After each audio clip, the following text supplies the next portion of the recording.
11वीं क्लास की बायोलॉजी में एक और इंपॉर्टेंट चैप्टर का डिस्कशन करेंगे जिसका नाम है सेल साइकिल। सेल साइकिल कितना इंपॉर्टेंट चैप्टर है आप इससे अंदाजा लगा सकते हो कि कई बार नीट एग्जाम में देखोगे 4 से 5 क्वेश्चन पूछ लिया जाता है इतने छोटे से चैप्टर में। चैप्टर तो जरूर दिखता है छोटा पेज की संख्या में, लेकिन इसके कॉन्सेप्ट जो है बहुत ही अलग है और जब तक आपका कॉन्सेप्ट डेवलप नहीं होगा तब तक आप स्कोर जो है बिना एरर के नहीं कर सकते। क्या आपको भी सेल साइकिल नहीं समझ में आता कि क्या होता है माइटोसिस, क्या होता है मियोसिस, G1 फेज किसको कहते हैं, एस क्या होता है, G2 क्या होगा, कैरियोकाइनेसिस किसको कहेंगे, साइटोकाइनेसिस क्या होगा, तो ये वीडियो मैं आपको डेडिकेट कर रहा हूँ, एक एक कॉन्सेप्ट आपका जो है क्लियर हो जाएगा। तो आइए समझते हैं। तो व्हाइट बोर्ड पे पहले से लिख रखा है सेल साइकिल। तो सेल साइकिल में आपको याद रखना है सेल साइकिल की जरूरत क्यों है, क्योंकि इसमें इसके अंदर क्या होगा, सेल डिवीजन होगा। तो आप कहोगे सर सेल डिवीजन और सेल साइकिल में क्या अंतर है। तो देखो साइकिल है, साइकिल का मतलब किसी एक पॉइंट से शुरू होगा फिर दूसरे पॉइंट पे वहीं पे आके मिल जाएगा, वो साइकिल कहेंगे। अब इसमें सीक्वेंस ऑफ इवेंट होगा, सेल साइकिल में क्या होगा, सीक्वेंस ऑफ इवेंट होगा और उस सेल साइकिल के अंदर क्या होगा, सेल डिवीजन होगा। तो सेल डिवीजन में पहले से आपने नाम तो पहले ही मैं बता चुका हूं आपको, माइटोसिस का नाम सुना होगा सेल डिवीजन का में, और दूसरा सुना होगा मियोसिस या मायोसिस जो आप प्रोनाउंस करते हो उसका सुना होगा आपने, है ना। तो ये सेल डिवीजन है। तो पहला पॉइंट तो यही क्लियर कर लो कि सेल साइकिल के अंदर सेल डिवीजन होता है।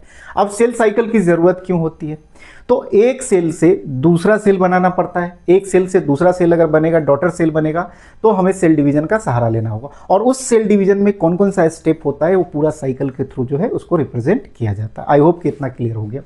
तो यहां पे देखेंगे ये जो पूरा सर्कल दिख रहा है ये एक सेल साइकिल का है।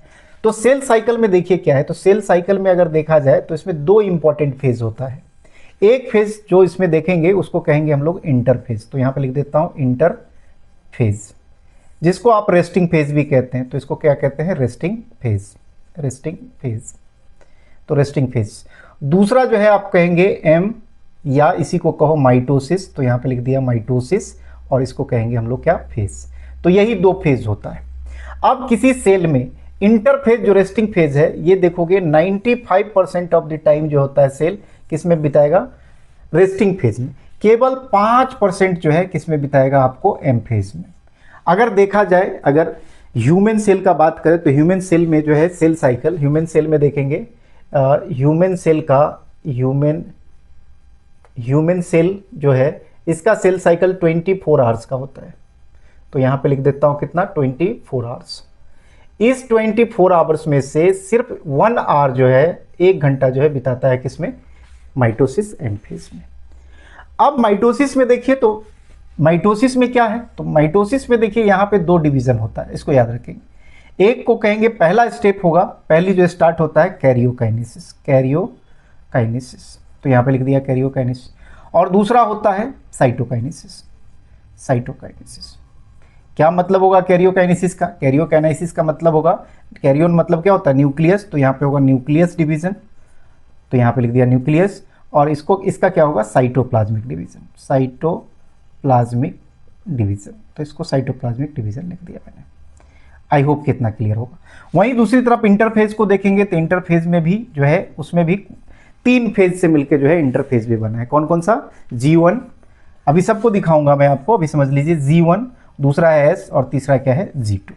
अब इस चार्ट में ढूंढिए और खोजने की कोशिश कीजिए। तो इंटरफेज देख रहे हैं, यहाँ पे लिखा हुआ इंटरफेज जिसको रेस्टिंग फेज कहा है। कहाँ से शुरू हो रहा है, तो यहाँ से देखिए, यहाँ से जो G1 है यहाँ से शुरू होकर कहाँ पे आ रहा है, G2 पे आ रहा है। तो यही है, G1 से शुरू हुआ S और G2। G1 का जो दूसरा नाम है इसको कहते हैं गैप 1। इसको क्या कहते हैं, गैप 1। कहीं कहीं किताब ग्रोथ भी लिखता है, तो आप ग्रोथ फेज भी, तो इसको याद रखेंगे ग्रोथ, ठीक है। तो G2 क्या हो जाएगा, गैप 2। यहाँ पे क्या हो जाएगा, गैप 2, इसको याद रखेंगे।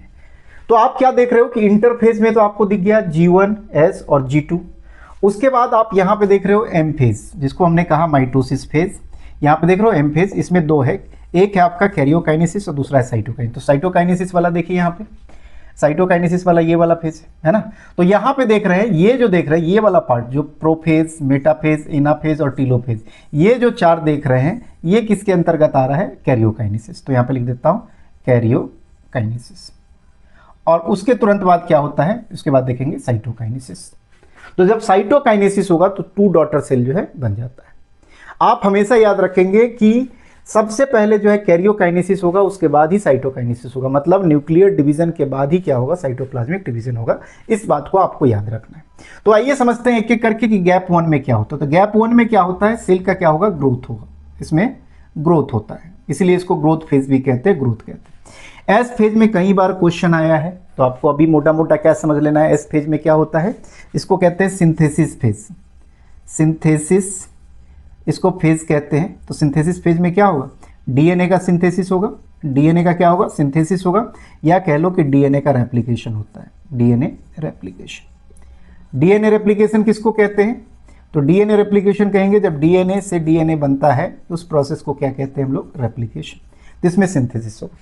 गैप 2 में क्या होगा, फिर से ग्रोथ कंटिन्यू रहेगा। इसमें क्या रहेगा, जो जीवन का ग्रोथ है ये ग्रोथ क्या रहेगा, कंटिन्यू रहेगा। तो यहाँ पे लिख देता हूँ, ग्रोथ क्या होगा, इसमें कंटिन्यू होगा। और साथ ही साथ क्या होगा, प्रिपरेशन करेगा किसके लिए, माइटोसिस के लिए। Preparing for mitosis. तो यहाँ पे लिख देता हूँ माइटोसिस, प्रीपेयरिंग फॉर माइटोसिस। तो माइटोसिस में जाने के लिए एकदम से तैयार रहेगा। अब माइटोसिस जो है, तो माइटोसिस में आपका कौन कौन सा आ जाएगा, माइटोसिस में यहाँ पे देखिए, तो इसको ट्रिक से याद रख सकते हैं, जो कैरियोकाइनेसिस है ना, पीएम एट, भूल जाते हैं स्टूडेंट कई बार, प्राइम मिनिस्टर एट करके याद रखिएगा।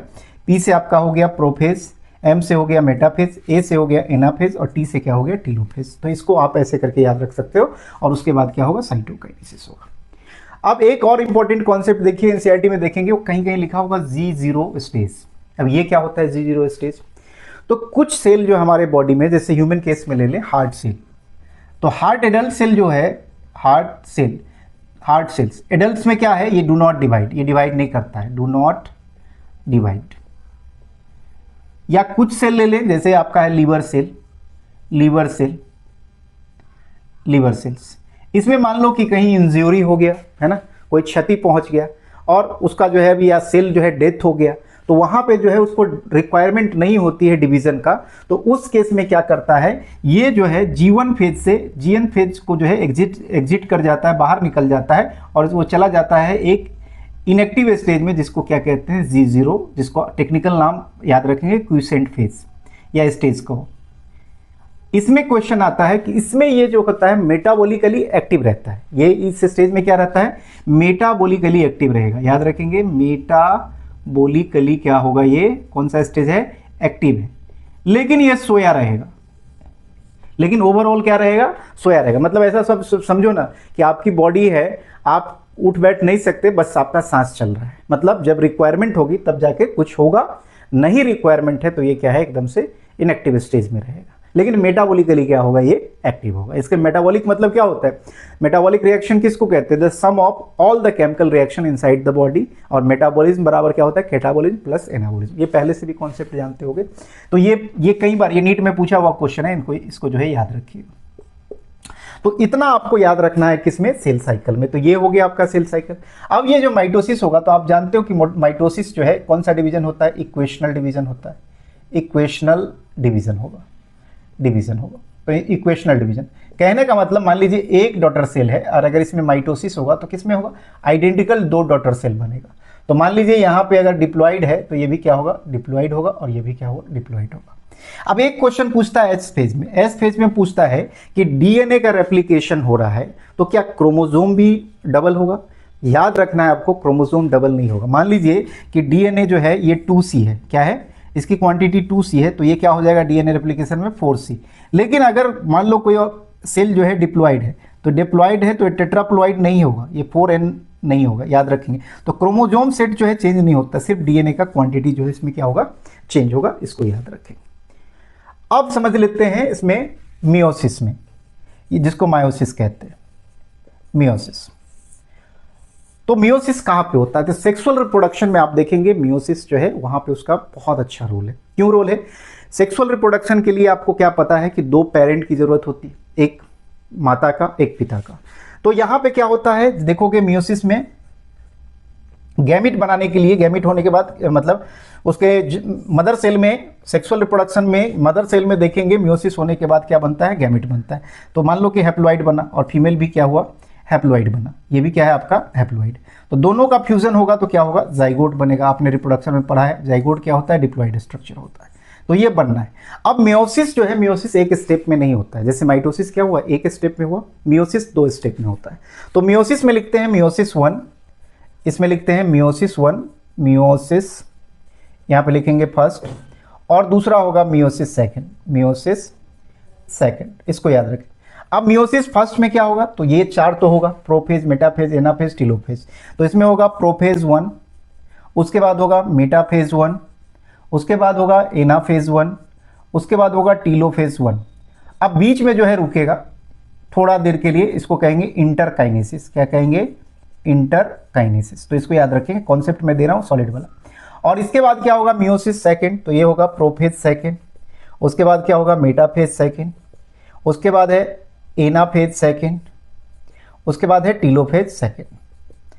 अब आपको याद रखना है जो मियोसिस फर्स्ट होता है, ये मियोसिस फर्स्ट जो है ये रिडक्शनल डिवीजन होता है, रिडक्शनल डिवीजन होता है।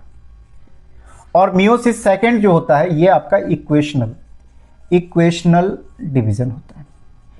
क्या होता है रिडक्शनल डिवीजन? रिडक्शनल डिवीजन का मतलब ये है, अगर मान लीजिए डिप्लॉइड सेट ऑफ क्रोमोसोम है और अगर मियोसिस हो रहा है तो क्या होगा, हैप्लॉइड बन जाएगा। मतलब मियोसिस फर्स्ट में क्या होगा, अगर मान लीजिए यहाँ पे डिप्लॉइड है और इसमें मियोसिस फर्स्ट हो रहा है, मियोसिस मैं लिख देता हूँ फर्स्ट हो रहा है, तो इसके जो डॉटर सेल बनेंगे 1 से 2, ये क्या हो जाएगा, हैप्लॉइड होगा। क्रोमोसोम सेट क्या होगा, आधा हो जाएगा। तो देखिए आधा हो रहा है।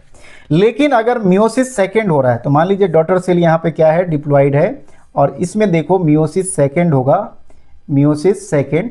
तो इसमें देखिए मान लो जो कोई सेल लिया डिप्लॉइड और इसमें मियोसिस सेकंड होगा, तो इसके जो डॉटर सेल होंगे ये हूबहू क्या रहेगा, डिप्लॉइड ही रहेगा। और अगर हैप्लॉइड है, मान लो हैप्लॉइड सेल लिया, मियोसिस सेकंड हुआ, तो ये क्या रहेगा, हैप्लॉइड ही रहेगा, मतलब बराबर वाला जो है। तो इसीलिए मियोसिस सेकंड को क्या कहते हैं, बराबर वाला, और मियोसिस फर्स्ट को कहते हैं 1/2 वाला डिवीजन। इसको आप याद रखेंगे, बहुत इंपॉर्टेंट कॉन्सेप्ट है। फिर से याद रखिए कि मियोसिस फर्स्ट क्या होता है, रिडक्शनल डिवीजन होता है, इसमें क्रोमोसोम सेट हाफ हो जाएगा, 1/2 होगा। वहीं पे मियोसिस सेकंड जो होता है इक्वेशनल डिवीजन है, इसमें बराबर रहेगा। तो टेक्निकली क्या हो, टेक्निकली देखिए जो मियोसिस सेकंड है वो किसके बराबर होगा, माइटोसिस के। तो माइटोसिस ये किसके बराबर होगा, मियोसिस सेकंड के। इसको आप याद रखेंगे, एकदम अच्छे तरीके से आप इसको याद रखना। अब आपने कॉन्सेप्ट सुना होगा जो प्रोफेज सेकंड है, यहाँ पे देख रहे हो, prophase second, metaphase second, anaphase second, telophase second. तो उसी तरीके से प्रोफेज 1 है। अब प्रोफेज 1 जो है ये काफी लंबा होता है, तो ये काफी लंबा होता है। तो मैं आपको यहाँ पे जो आपका प्रोफेज 1 था, तो यहाँ पे जगह बना के लिख देता हूँ, प्रोफेज 1 ऑफ मियोसिस, यहाँ पे लिख देता हूँ मायोसिस फर्स्ट। इसमें कौन कौन आता है, तो आपको इसका ट्रिक से याद रखना है, इसको याद रखना है। लेजी पैकी दीदी, अगर इस आपने ये लिख लिया, लेजी पैकी दीदी, ये आपका ट्रिक है। LE से होगा लेप्टोटीन, ZY से होगा जाइगोटीन, इससे होगा पैकाइटिन, इससे डिप्लोटीन और डाइकाइनेसिस। तो मैं थोड़ा सा जगह बना के लिख देता हूँ यहाँ पे। तो देखिए, तो प्रोफेज 1 ऑफ किसका, मियोसिस फर्स्ट। तो यहाँ पे लिख देता हूँ मियोसिस फर्स्ट, ठीक है। तो इसमें कौन आएगा, तो पहले आएगा लेप्टोटीन, दूसरा है लेजी था तो जाइगोटीन, तो यहाँ पे लिख दिया जाइगोटीन। तीसरा है आपका पैकाइटिन, तो यहाँ पे लिख दिया पैकाइटिन। उसके बाद 4 में है आपका पैकाइटिन के बाद चौथे में था आपका डिप्लोटीन, और 5 में है आपका डायकाइनेसिस, ठीक है। अब इसके बाद क्या स्टार्ट होगा, तो इसके बाद स्टार्ट होगा प्रोफेज, ये पूरा प्रोफेज ही है। तो इसके बाद क्या होगा, मेटाफेज फर्स्ट, है ना, मेटाफेज फर्स्ट। उसके बाद फिर क्या होगा, एनाफेज फर्स्ट, और उसके बाद होगा टीलोफेज फर्स्ट। अब ये कंप्लीट होने के बाद क्या होगा, जो अभी बताया, इंटरकाइनेसिस। तो सेल में इंटरकाइनेसिस एक शॉर्ट पीरियड होगा, मान लो थोड़ा सांस ले लेगा। उसके बाद होगा मियोसिस सेकंड, और फिर से मियोसिस सेकंड में क्या होगा,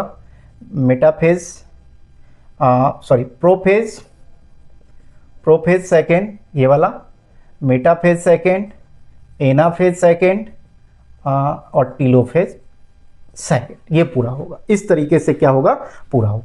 तो आप कहोगे सर कि पूरा डिटेल थोड़ा सा तो बता दीजिए, तो आप खुद ही सोचो, क्या सब कुछ जो है एक वीडियो में ही अगर आपको इंक्लूड कर दूं तो आपको कंफ्यूजन नहीं होगा?